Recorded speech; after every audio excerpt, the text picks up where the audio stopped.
tous, on se retrouve pour une nouvelle vidéo et aujourd'hui on va parler de comment commencer sa transition. J'ai reçu pas mal de messages sur Instagram en privé pour pour plus de détails. Ils voudraient que je fasse une vidéo longue et tout ça. Bah me voilà, sur YouTube aussi. J'ai bien lu vos commentaires, ne vous inquiétez pas. Et donc me voilà. On va commencer, on va pas perdre plus de détails. J'ai noté tout ce qu'il fallait comme une élève modèle sur mon petit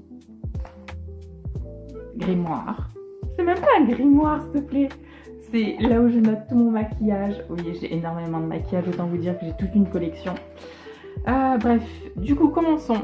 Une fois que tu es sûr de ton choix, que tu veux faire une transition et que c'est pas un échappatoire et que en mode tu te cherches pas encore ou autre, tu es vraiment sûr que tu vas pas détransitionner par la suite parce que ça existe, mais du coup les conséquences sont du coup chères à payer, hein, parce que quand tu fais une transition, tu te dis adieu à avoir des enfants parce que du coup ça te stérilise.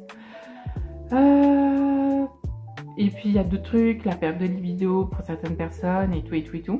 Bon, une fois que tu as pris tout ça en compte et que tu veux vraiment faire ça, commençons. Allons-y en fait. Déjà, prendre rendez-vous à l'endocrinologue. Pourquoi l'endocrinologue et pourquoi pas le psychiatre? À l'époque, on devait avoir une attestation du psychiatre pour pouvoir commencer du coup les hormones. Mais depuis quelques années, c'est pas obligé en fait, c'est plus valide on va dire. Du coup, moi pour ma part, je suis partie directement voir l'endocrinologue. Je voulais pas passer plus de temps, surtout que du coup les rendez-vous c'est assez long, c'est minimum 1 an d'attente.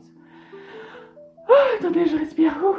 1 an d'attente pour avoir un simple rendez-vous, ok. J'ai eu mon rendez-vous, nous avons discuté et elle m'a redonné un autre rendez-vous 6 mois après.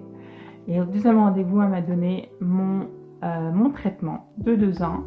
Elle a fait de 3 mois à 3 mois, d'1 an et 1 an. Donc voilà. Et le reste. Violetta! Et du coup, j'ai fait le tout. Donc moi, j'ai terminé, hein, bien évidemment. Une fois que tu as ton traitement, suis-le. Tu vas sûrement avoir des prises de sang chaque mois. Moi, j'avais des prises de sang chaque mois. Et du coup, le traitement, il y a un traitement, du coup, le bloqueur de testo, ou pour du coup l'autre côté, du coup les filles 6, c'est du coup un bloqueur de je ne sais plus trop quoi. Et après, vous avez le gel qui du coup les hormones féminines. Voilà. Il y a 2 types de parcours. Il y a le privé et le public. Le privé, c'est tout est du coup à votre charge. Tu fais les recherches toi-même. Tu cherches ton endocrinologue. Tu cherches ton chirurgien après dans les 2 ans qui vont suivre. Sur tous les tests et tout, c'est toi qui fais tout. Et le côté public, c'est du coup ma partie à moi, c'est je suis partie au CHU, j'ai demandé à avoir un rendez-vous avec une endocrinologue qui faisait du coup les changements de genre, et du coup on m'a dirigée vers du coup mon endocrinologue directement. J'ai rien payé, c'est pris par la sécurité sociale sur ce coup-là pour la consultation, les 2 consultations. Et les hormones, il te faut faire la demande d'ALD à la sécurité sociale pour du coup ne pas payer de ta poche l'intégralité. Donc le traitement il est remboursé, hein, ne t'inquiète pas, mais tu vas comprendre pourquoi. Donc fais bien ta demande d'ALD une fois que tu as tes hormones, pas avant parce qu'ils risquent de te les refuser, et pas après, bien plus tard, parce que du coup ça va de ta poche. Donc tiens, soit clean, soit entre les deux, tu vois, genre juste avant quand t'as le papier d'ordonnance en fait, Tu fais ta demande et t'envoies ça. Pour faire ça, je suis partie à mon docteur principal et j'ai demandé qu'il le fasse du coup pour moi, pour que ça soit plus accepté. Et ça a été accepté au bout de une semaine, je crois, quelque chose comme ça. Et après, je suis partie aller chercher mon traitement. Donc voilà. Qu'est-ce qu'il faut savoir d'autre?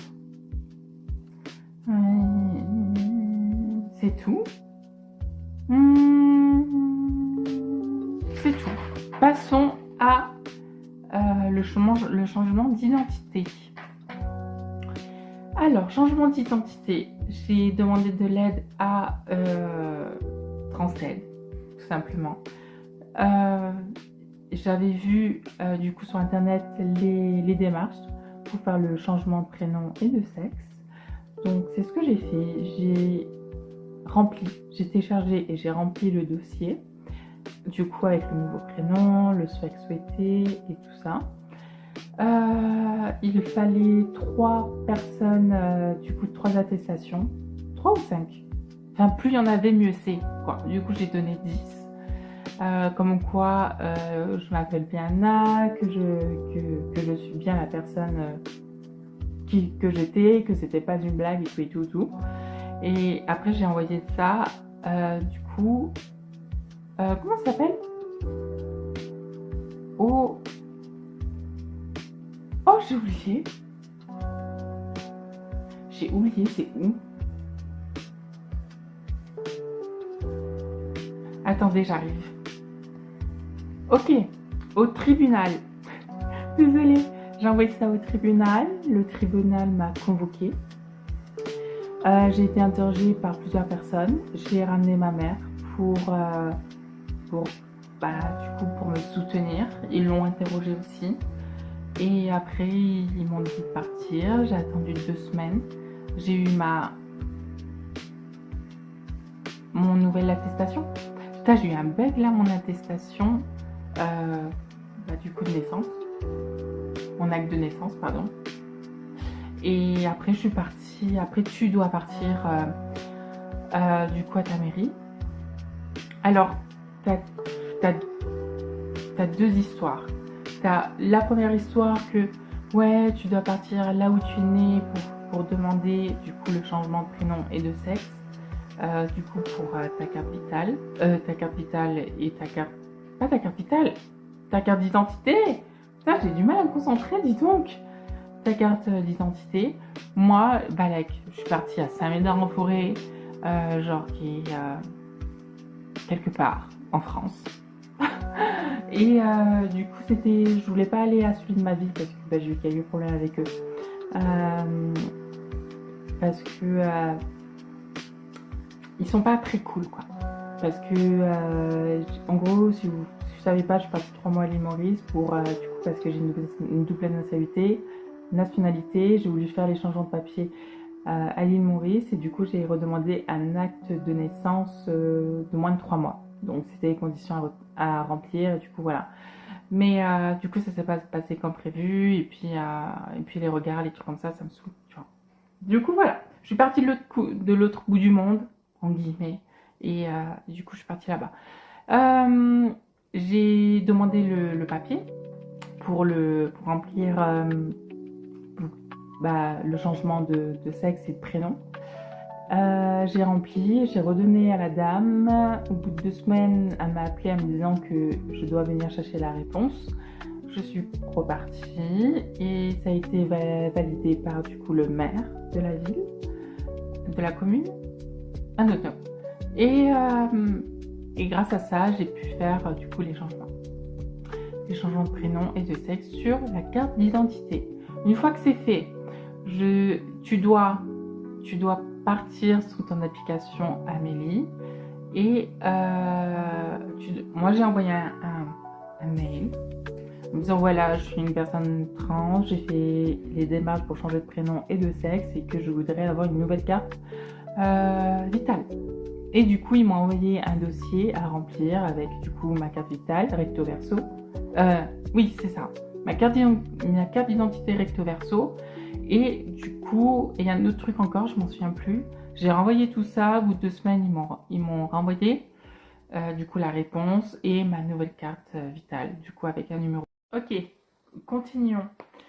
Une fois que tu as fait ta demande, comme je l'ai dit précédemment, pour la sécurité sociale, pour le changement de prénom, de sexe, et voilà. Donc tu vas recevoir une carte avec un numéro 2 et plus un numéro 1, du coup pour les garçons qui deviennent filles, et voilà. Et pour les filles qui deviennent garçons, bah, c'est un numéro 1.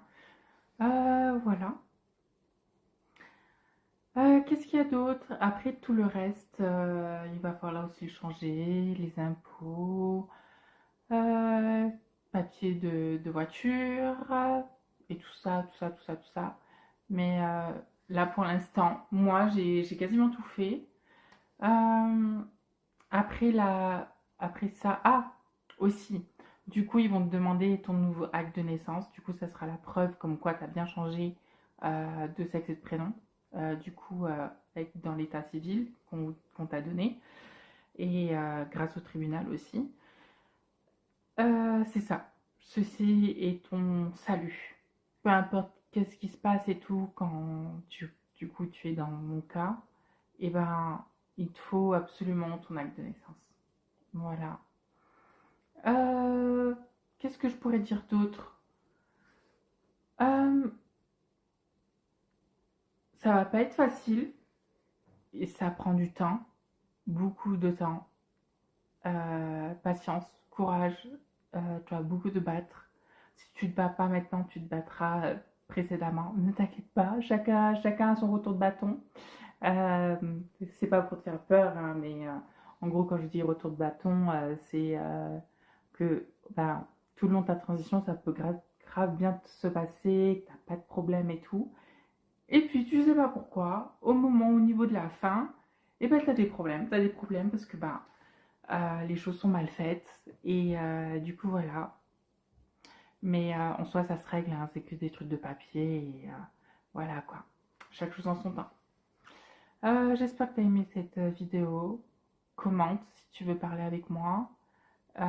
Du coup, sur cette vidéo, bien évidemment. Si tu la trouves intéressante, abonne-toi, commente et tu connais quoi. Tous les youtubeurs et youtubeuses disent la même chose. Je vais pas te, je veux pas te saouler avec. Voilà. Bien, bah passe une bonne soirée et on se retrouve pour une nouvelle vidéo. Je vais sûrement tourner une deuxième vidéo pour la semaine prochaine. Celle-là, je la posterai sûrement demain. Et voilà, je pense que je vais faire 5 faits sur moi, 5 ou 10 faits, quelque chose comme ça. La nuit tombe, je vais mettre mes LED roses ou rouges, ça dépend. Est-ce que j'ai envie de faire du 50 nuances de degrés ou j'ai envie de faire la mode kawaii? Je sais pas. Euh, Bisous, bisous Violetta, bisous Violetta, bisous.